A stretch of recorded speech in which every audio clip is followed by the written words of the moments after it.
ಕಳೆದ ಒಂದು ತಿಂಗಳಿಂದ ಚಿತ್ರದುರ್ಗ ಜಿಲ್ಲೆಯ ಹೊಸದುರ್ಗ ಪಟ್ಟಣದಲ್ಲಿ ಕರಡಿಗಳ ಹಾವಳಿ ಹೆಚ್ಚಾಗಿದ್ದು ದಿನನಿತ್ಯ ಒಂದಲ್ಲ ಒಂದು ಸ್ಥಳದಲ್ಲಿ ಓಡಾಟ ನಡೆಸುತ್ತಿವೆ.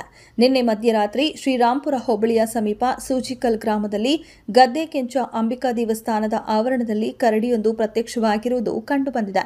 ಕರಡಿಗಳು ಎಲ್ಲಂದ್ರೆ ಅಲ್ಲಿ ರಾಜಾರೋಷವಾಗಿ ಓಡಾಡುತ್ತಿದ್ದು ಗ್ರಾಮದ ಜನರು ದಿನನಿತ್ಯ ಭಯದಿಂದ ಓಡಾಡುವ ಪರಿಸ್ಥಿತಿ ಎದುರಾಗಿ ನಿಟ್ಟುಸಿರು ಬಿಡುವಂತಾಗಿದೆ. ಹೊಸದುರ್ಗ ತಾಲೂಕಿನ ಸುತ್ತಮುತ್ತಲಿನ ಗ್ರಾಮಗಳಲ್ಲಿ ಅತಿ ಹೆಚ್ಚಾಗಿ ಕರಡಿಗಳ ಹಾವಳಿ ಕಾಣಿಸಿಕೊಂಡಿದ್ದು ಗ್ರಾಮದ ಜನರು ಭಯಭೀತರಾಗಿದ್ದಾರೆ. ಶ್ರೀರಾಂಪುರ ಹೋಬಳಿಯ ಸುತ್ತಮುತ್ತ ಗ್ರಾಮದ ಜನರುಗಳು ರೈತರು ತಮ್ಮ ತಮ್ಮ ಜಮೀನುಗಳಿಗೆ ಓಡಾಡಲು ಜೀವ ಕೈಯಲ್ಲಿ ಹಿಡಿದುಕೊಂಡು ಹೋಗುವ ಪರಿಸ್ಥಿತಿ ಎದುರಾಗಿದೆ. ಹಾಗಾಗಿ ಕರಡಿ ಹಾವಳಿಯಿಂದ ರಕ್ಷಿಸಿ ಕರಡಿಗಳನ್ನು ಸೆರೆ ಹಿಡಿಯಬೇಕೆಂದು ಅರಣ್ಯ ಇಲಾಖೆಗೆ ಸುತ್ತಮುತ್ತಲಿನ ಗ್ರಾಮಸ್ಥರು ಮತ್ತು ಸಾರ್ವಜನಿಕರು ಆಗ್ರಹಿಸಿದ್ದಾರೆ.